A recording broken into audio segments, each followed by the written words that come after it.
Okay, we are live. You are joining us here on KSL News Radio. I am KSL News Radio's reporter Aimee Cobabe, joined by my colleague Hugo Rikard-Bell, who is also a great reporter. And we've been doing these little wrap-ups each week on the Lori Vallow Daybell trial that is underway in Boise, Idaho. We were expecting at least 6 weeks. We're about, I think, four weeks in now. 4 weeks in, yeah. Yeah, there's a lot to talk about. Hugo Rikard-Bell has been in the courthouse, in the courtroom every day this week. Just to remind you, Lori Vallow Daybell is charged with the murders of her 2 children and conspiracy to murder, and also in the death of Aimee Daybell, her now husband's ex-wife, and also grand theft. So a lot of criminal charges, a lot on the prosecution there, that they've been building this case for years. And now we're seeing what that all looks like in the courtroom. And so we're learning a lot. Hugo, what did we learn today? There was some new information. Catch us up. Well, today was a way shorter day in court. They actually adjourned at 1:30 this morning, whereas every other day they've been dropping at 3:30 around now. Today, Aimee, we found out that Aimee Daybell, she was murdered. Her death was officially ruled as a homicide. Now, to those listening and who have been following the case, heaps of assumptions have been getting made about this. Lori being on trial for the conspiracy of her murder and that sort of thing. But today was the first time that it was actually confirmed by someone of authority that Aimee Daybell was murdered. So that came from the Idaho State's coroner's office. She took the stand. Brenda Dye is her name.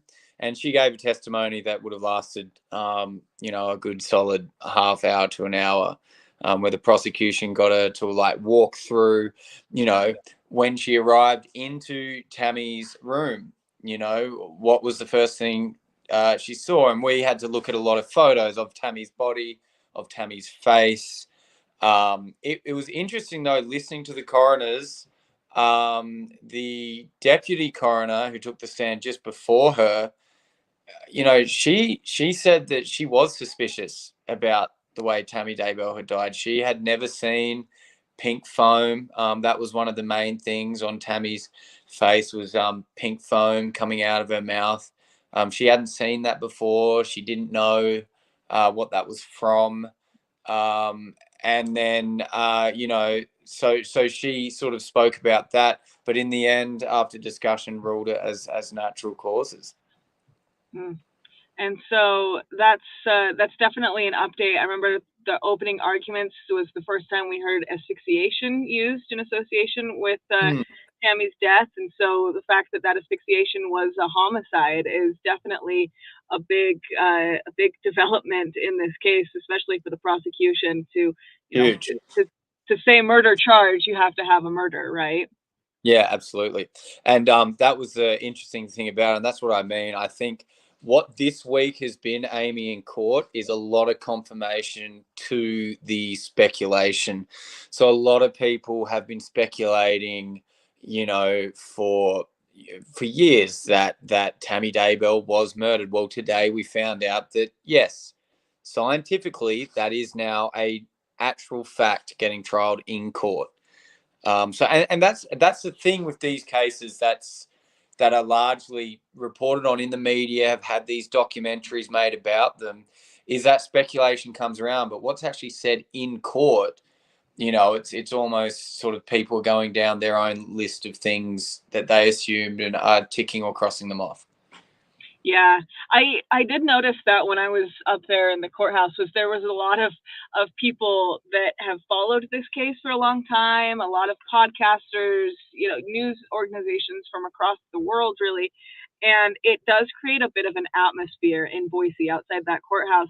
I wonder what your thoughts are, too, of the courtroom, of being in the same room as Vallow Daybell. I know you had texted me on the first day that she'd looked at you, and that was just a little bit it really takes you have to be in that space, and you're sitting there with someone that we've all followed for years. Kind of take me there. What is your takeaway of just being in Boise and following this? So really interesting, Aimee. The media intensity is probably a little less now that the court is the case is going forward. I don't think people anticipated. I think there was a small amount of anticipation. I certainly remember talking to you about it before last week, that I think this is the week we're going to find out how JJ was murdered, which we'll get to. We were going to hear more about Tammy's, the circumstances around that death. But forgive me, I don't think it was expected to be as full on as it has been for a lot of people. So the media intensity isn't quite as much. But I tell you what is showing up a lot now. At the end of last week, we were talking about there was a lot of technical analysis going on to the technology involved in the investigation, phone records, GPS locations. Well, that continued on into Monday and Tuesday. That finished, I think, late Monday or early Tuesday. It's all blurring into one. And then as soon as we heard of forensic pathologists and that sort of thing, boom, the court was packed. But it wasn't just packed with media, Aimee. It was packed with so many. I guess I've been sitting next to Nate Eaton from the East Idaho News, and he was we can only describe them as true crime fans, people who have followed the case, who have a personal interest in it. They're not connected to the family, they're not reporters, they just want to be in the room. Yeah, it is interesting to see that, especially because we're doing this because and sending so many reporters because there's no cameras in the room, and so it's gathered a lot of attention. But you have to be there really if you want to see it in person. Yeah. Oh yeah. So let's go into. It's really tough to discuss these, and I just want to put that out there that we learned a lot of really hard details about the death of children this week, and so I want to get into that and what we learned about JJ's death. I know you've seen some photos and some there were autopsy reports, a lot of coroners that testified this week. So what is the big takeaway with that, and how is it kind of progressing in this trial? So, before I delve into that, I will just put a brief content warning in. What we are about to talk to is pretty graphic, and I'll try my best to be as least blunt as possible with it. But to pull the Band-Aid off, we found out the way JJ had died, and that was via asphyxiation through method of having a plastic bag duct taped around his neck. He also had his hands bound and his ankles bound. He was then wrapped in plastic and then bound again and then buried. He was the first body that they recovered.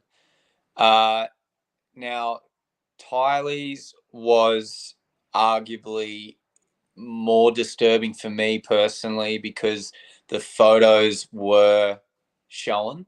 So that's another thing I should mention. The photos of JJ were so graphic, the autopsy photos, and so, just disturbing to look at, that they were only displayed to the jury and the public were not allowed to see. So when you're sitting in the court, there's a big projector screen up there and they're putting every photo up there, and so the public are seeing it. That was not the case with all of JJ's photos. There were a couple that were allowed in for the public record, but no, none was, that the rest weren't. But we basically got, I would say arguably almost worse than the photos, is we got the audible description of absolutely every little thing that he went through in the last moments of his life, which were really quite tough and grueling to listen to. And I almost feel like a photo would have maybe pulled that Band-Aid off a little bit easier, you know what I mean? I think one of the more disturbing details, Aimee, and we had to be very careful about the way we reported on our daily news show about this, but he had scratch marks on his neck that were assumed that the coroner, the forensic pathologist sort of said were most likely from his own fingernails, trying to get the bag off. So he knew what was going on, which is just really tragic to even think about.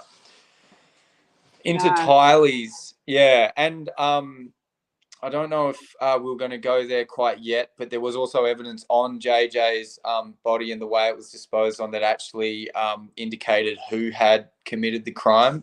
If you've been following along on KSL News Radio, partial palm print and a little pinky print of the right hand of Alex Cox, Vallow Daybell's brother, was found on the wrapping.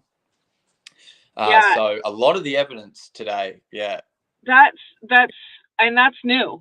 That's something we hadn't known. And another one of those details that was assumed by a lot of people that Alex Cox was really, really almost the Pat who was kind of the go-to person for these crimes. And so to get that evidence, and let's before we move on to Alex Cox, let's talk a little bit. I want to talk about Tylee as well. I know that was difficult for you, and we don't have to get into a lot of the details there, but as we're talking about the victims, Tylee, we know went missing in September, a little bit before her brother. And we know that Vallow Daybell was saying things like, "Oh, she's enrolled in school. She's at BYU." This is a 16-year-old girl. She's 16, right? We don't. I don't know any. You can't go to college if you're 16. Who are in college. But that was what was said, and in reality, she was not in a good place. Was buried in the backyard. So dive into that a little bit. What did we learn about Tylee? And look, obviously the content warning continuing. Look, Tylee's was pretty tough because Tylee was, I guess I would describe, from joining the dots from the prosecution and the forensic pathologist on the stand, was a far less organized disposal. She was, and it was said a couple of different ways in a couple of different times throughout the case, she was basically thrown away. She was dismembered quite violently. She was burnt and she was buried in a plastic or on top of a plastic sort of bin type box thing. That was really tough. And the FBI who were there digging up the bodies, he had 20 years experience. He's exhumed 10 to 12 different bodies before. Took him hours to realize that what he was, the ball of mass that he had found in the ground, was actually a human body. So that she was disposed of in such a way that the forensic pathologists could not determine a cause of death.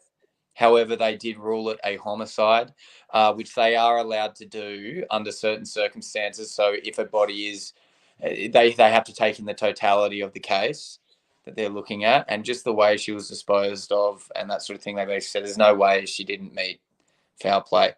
But that day in court was a particularly dark day, for sure. Yeah. Going back to Alex Cox, so we learned this week that JJ Vallow died by asphyxiation with the plastic bag and that physical evidence that was found of Alex Cox's fingerprints there. So the big question is, obviously he was involved in this somehow. He's now dead and can't be held accountable. And so how are they tying this to Lori? Have they done that yet? Are they still just bringing all these pieces in? To be honest, Aimee, that is the $1 million question. Because watching all week, a lot of dots being drawn and links to Alex Cox were made, like a lot. I mean, you got to remember at the start of the week, the technical data that was pulled from his cell location showed him, or his cell. That's the other thing. You need to be specific. To be specific, it showed his phone in the backyard around the burial spots on the days they thought the children were killed or buried. So there's that bit of circumstantial evidence. the physical evidence on JJ's body, it's really all pointing the finger at Alex. However, when the FBI and when the prosecution walked the FBI through the cellular data, the number of phone calls from the early hours of the morning to between Chad Daybell, Lori Vallow Daybell, and Alex Cox was exorbitant. Massive amounts of time on the phone, text messages, that sort of thing. Now, not all phone calls and text messages can be reread or anything like that, but what they can show you is where the phones were rung and where they were answered, and that sort of thing. Also showed Alex Cox around those days spending a lot of time in Lori Vallow Daybell's apartment as well. So it's these little things that I think the prosecution are trying to link to Lori. But, not once have they stood up and pointed the finger at her yet. So it'll be very interesting in the next two weeks to see where that goes.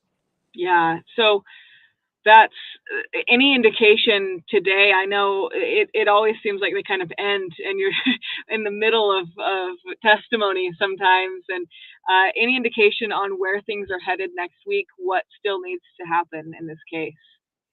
So it's funny you say that. They actually ended on a witness today. So the state hasn't called their next witness. No one retook the stand that I could definitively tell you is going to be there on Monday. They're starting to look deeper into Tammy, and they're starting to look deeper into that relationship around Chad. It was really interesting hearing about Tammy's murder and the days around that, because the school actually had to organize themselves a funeral for Tammy in Idaho. Now, obviously, there was the one in Springville, Utah, but that was on a Tuesday, and she died on, I believe, on a Saturday or something like that. So it was that quick turnaround as well. So, I think there's going to be a little bit more focus on that for sure. There has also been rumors.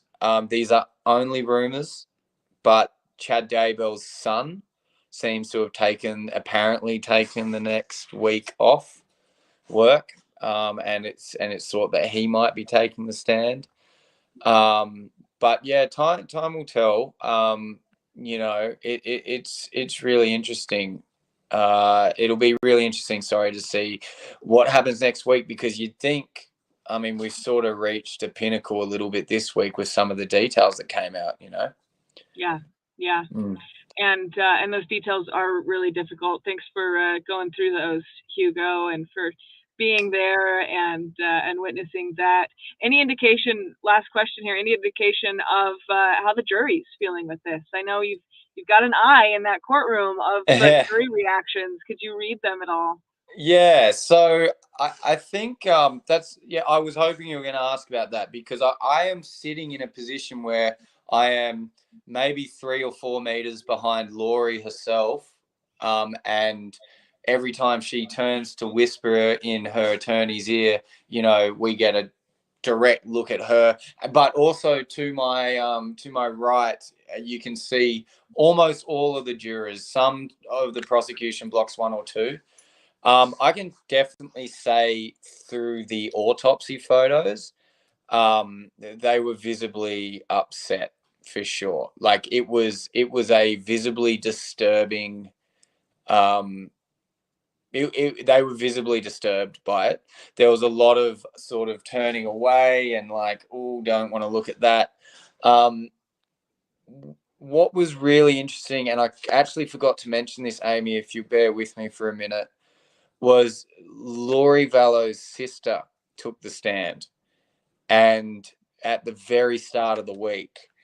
And that was fascinating to watch, not only the jury, but also Vallow Daybell herself, because when her sister walked in and sat behind her, Lori was turning around and looking and sort of smiling warmly at her, almost supportively. that sort of thing. When she took the stand, it was surprising to me to see Lori give those sort of looks to her before she took the stand, because when she took the stand, it was quite it wasn't a nice testimony. It wasn't, it was hard. There was a lot of tears, a lot of emotion. At one stage, they played a phone call between her and Vallow Daybell. And just to briefly break this phone call down, Aimee, it starts off with absolute hysterical tears and that sort of thing from Samantha, because the timeline of this phone call, it is literally minutes after she's just found out that the two children were found in Chad Daybell's backyard.